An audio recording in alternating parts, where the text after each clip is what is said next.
시청자 여러분 안녕하십니까? 헬로티비 뉴스입니다. 수도권 매립지 제4매립장을 놓고 지역 갈등 조짐을 보이고 있습니다. 인천시가 국가정원 지정 움직임을 보이자 김포시 소속 정치인들이 반발하고 있는데요. 김포를 지역구로 둔 김시용 경기도의원은 인천시가 마치 자기들 땅인 것처럼 행동하는 것에 대해 비판을 쏟아냈습니다. 보도에 백영선 기자입니다.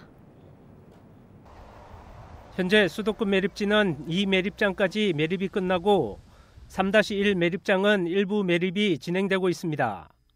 3-2 매립장과 4매립장 예정지는 아직 사용 계획이 없습니다. 수도권 매립지 사용 종료를 위해서 현재 대체 매립지 선정을 위한 절차도 진행 중에 있습니다. 이런 가운데 4매립장 활용을 놓고 지역 정치권에서 갈등 조짐을 보이고 있습니다. 지난 2015년 환경부, 서울시, 경기도, 인천시 사자협의체는 매립지 종료가 되면 관할권을 인천시에 두도록 했습니다. 이를 근거로 인천시의회 김유건 의원은 제4매립장을 국가정원으로 지정하자고 제안했습니다. 자연환경이 잘 보존돼 있어 국가정원을 만들면 관광자원으로 활용할 수 있다는 것입니다. 이곳에 가장 적합한 용도는 지금의 자연환경을 그대로 보존하고 수도권 시민이 휴식과 여가를 즐길 수 있는 국가정원으로 조성되어야 된다고 생각하는데 유종복 인천시장도 이에 공감한다는 말을 했습니다. 이 매립장, 특히 4매립장을 국가정원으로 추진하는 부분, 이 부분은 실질적으로 매립지가 갖고 있는 지금의 인식을 완전히 바꿔서 새로운 시민 친화적이고 자연과 휴식 공간이고 지역의 경쟁력을 확보하는 차원에서 저는 공감을 합니다. 인천시가 이런 움직임을 보이자 김포 지역 정치인들이 반발하고 있습니다. 김현주 김포시의원이 제4매립장의 85%가 김포 땅이라고 주장한 데 이어 김시용 경기도의원도 인천시의 일방적 움직임에 강한 비판을 쏟아냈습니다. 최근 인천시는 제4매립장 마치 자신들이 땅인 양 국가정원 지정이라는 명분 아래 일방적인 계획을 추진하고 있습니다. 이는 용납될 수 없는 일입니다. 그러면서 제4매립장 사용의 주도권을 김포시가 가져올 수 있도록 경기도가 적극적으로 나서야 한다고 주장했습니다. 헬로티비 뉴스 백영서입니다. 더불어민주당 서영석 의원이 지난달 31일부터 나흘 동안 진행한 찾아가는 마을 국회 일정을 모두 마무리했습니다. 찾아가는 마을 국회는 서영석 의원이 시도의원과 함께 지역 곳곳을 찾아가 주민들의 목소리를 듣고 소통하는 현장형 프로그램으로 고강사거리와 원종사거리, 원미동 별빛공원, 부천역 마루광장 등 지역군의 8개 장소에서 이어졌습니다. 이번 마을국회 프로그램에서는 대장 홍대선 개통과 지역 일자리 문제, 킥보드 안전민원 등을 비롯해 다양한 지역사회 문제가 접수된 것으로 전해졌습니다. 서영석 의원은 매달 첫째 주 토요일을 민원의 날로 정하고 지역 사무소를 중심으로 민원을 청취하는 등 주민 소통을 이어가고 있습니다. 부평구가 질병관리청이 주관하는 2025년 민간 공공협력 국가결핵관리사업 평가대회에서 결핵환자 신고 보고 부문 우수기관으로 선정됐습니다. 질병관리청은 매년 국가결핵관리 사업에 대한 이해를 높이고 사업 추진 동기를 부여하기 위해 우수기관을 선정해 포상하고 있는데요. 부평구는 지연 없는 신속한 보고체계를 구축해 결핵관리의 효율성과 대응력을 높인 점을 높이 평가받았습니다. 실제로 구는 지난해 7월부터 올해 6월까지 발생한 결핵환자 전체 보고 230건을 모두 24시간 이내에 완료해 신속 보고율 100%를 달성한 바 있습니다. 부천시가 산림청 주관의 녹색도시 우수 사례 공모에서 학교습 활용 사후관리 분야 우수 사례로 선정됐습니다. 부천시는 시온고등학교 체육관 뒤편 유휴공간에 노광나무, 병꽃나무 등을 식재하는 한편 쉼터 등을 조성해 학교숲을 만들어 높은 평가를 받았습니다. 또 수종에 맞춘 사후 관리를 통해 모범 사례로 평가받는 등 학교 숲 관련 분야에서 경기도 내에서 유일하게 이름을 올렸습니다.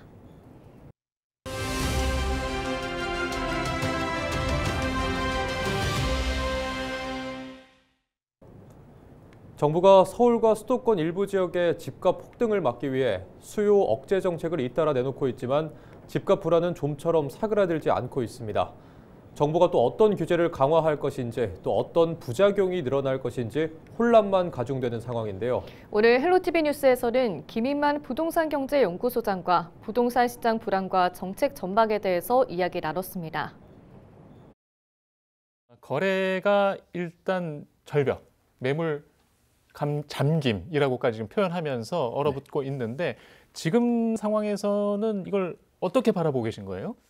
이런 여러 가지 규제의 폭탄이 한 번에 쏟아지다 보니까 일단 적응하는 시간이 좀 필요해요, 시장에서는. 그래서 집주인과 매수자들의 반응이 중요한데 규제 지역으로 지정된 지역들은 일단 집주인들은 실거주하는 집주인들만 팔 수가 있잖아요. 전세를 준 집주인들은 못 팔게 되니까 일단 매물 자체가 절반 정도로 일단 줄어드는 효과가 나오는 거고요. 집주인들도 집값이 떨어질 것 같으면 지금 어떻게라도 규제도 나왔으니까 팔겠는데 집주인들 반응을 보게 되면 기준금리가 미국도 내렸고 한국은행이 11월에 내리지 않겠나. 그리고 내년에 입주 물량도 부족하고 여러 가지 정황을 보게 되면 양극화의 똘똘한 한채 현상인데 규제 지역은 좋은 지역을 묶어줬으니까 결국에는 내려갈 확률보다 올라가는데 베팅을 하고 있기 때문에 집주인들은 일단 버티고 있고요. 네. 이러다가 3개월, 6개월 후에 다시 올라가지 않나라는 불안한 마음을 가지고 있기 때문에 지금은 약간 불안한 거래량 감소 상황입니다.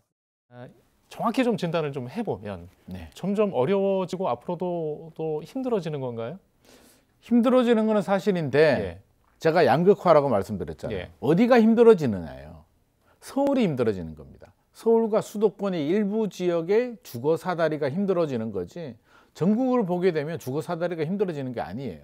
사실 예전에는 월세 살다가 전세 살다가 돈 좀 보태서 대출 받아서 집 사고 팔고 갈아타고 하는 이렇게 순서가 있었는데 지금 이 기준 자체가 너무 껑충 올라가다 보니까 서울 같은 경우는 이제 노력해서 집 사기는 현실적으로 어려운 시대로 가고 있습니다. 그러면 저는 어떻게 바라봐야 되냐면 이게 어떤 정책 한두 개로 해결된 문제는 아닌 것 같고요.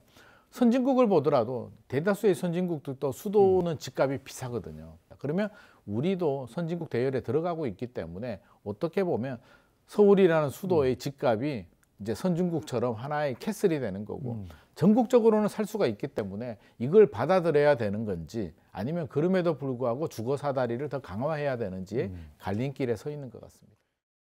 우리 실정에 지금 보유세를 보이스 카드를 사용하는 여부에 대해서 지금 걱정들이 더 많아 보이긴 하거든요. 문재인 정부 시절에 이제 보유세를 많이 올렸는데 결과적으로 그 보유세를 많이 올린 지역의 표심이 이탈표가 생겼다라고 분석을 하고 있기 때문에 그 부분에 대해서 여전히 부담스러운 부분이고요. 패키지입니다. 보유세를 올리면 부담스럽죠. 그러면 거래세를 내려서 팔 수 있게 해줘야 되는데 거래세를 내리면 또 부자 감세 논란이 있습니다. 나는 집을 못 샀는데 내 친구는 집을 사서 10억이 올랐는데 국가가 세금을 깎아주고 출구를 만들어준답니다. 그러면 무주택자 입장에서는 상실감을 또 느낄 수도 있으니까 양쪽에서 지금 이탈표가 생길 수도 있으니까 정부 입장에서는 그냥 주택시장이 지금 안정됐으면 좋겠는데 여기서 적응을 하고 추가 상승을 하게 된다면 결국에는 세제 카드가 나올 수밖에 없을 것 같습니다. 세입자들의 임차를 보호하겠다는 방향인데 이 방향을 기존보다 더 확장해서 정책을 내놓는 게 옳다고 보세요? 그 세입자들 서민의 주거 안정이 불안하다 보니까 4년 또 짧아.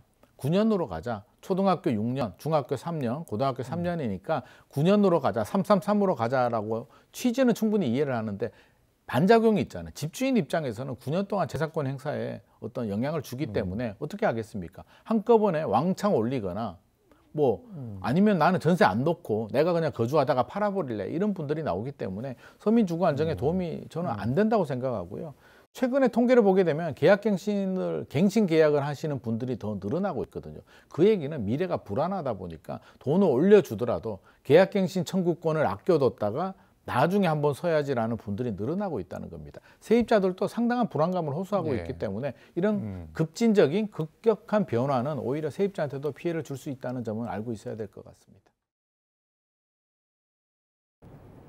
경기도와 경기도의회가 지역경제 회복 등 5개 분야 약 4천억 원 규모의 협치 예산을 내년도 예산안에 반영하는 데 합의했습니다. 도와 도의회 간 소통협치기구인 여야 정협치위원회는 지난 4일 전체 회의를 열고 2026년 본예산 협치예산 합의문과 특별조정교부금 제도 개선 합의문에 서명했는데요. 위원회는 지역경제 회복과 복지환경 조성, 교통복지 강화, 혁신산업 육성, 도민안전 예방사업 등 5개 분야 협치 예산을 내년도 본예산에 반영하기로 했습니다. 아울러 도와 도의회가 특조금 제도를 운영할 때 위원회를 중심으로 개선안을 마련하고 상호 존중의 원칙하에 운영한다는 내용에도 합의했습니다. 인천시가 수소산업 육성을 위한 기본계획 마련에 나섭니다. 시는 내년 3월까지 중장기 청사진과 목표를 담은 기본계획을 수립한다고 밝혔습니다. 이번 계획에 수소 생산과 저장, 운송, 활용 전반에 걸친 생태계 구축과 민간 투자 유치와 인재 양성 방안 등을 담을 계획입니다. 인천은 수도권 최초로 서구 왕길동에 이산화탄소 포집 설비를 갖춘 수소 생산 기지를 건립할 예정입니다. 현재 시는 시내의 15곳의 수소 충전소를 운영해 7개 특별광역시 가운데 가장 많은 수소 기반 시설을 갖추고 있습니다.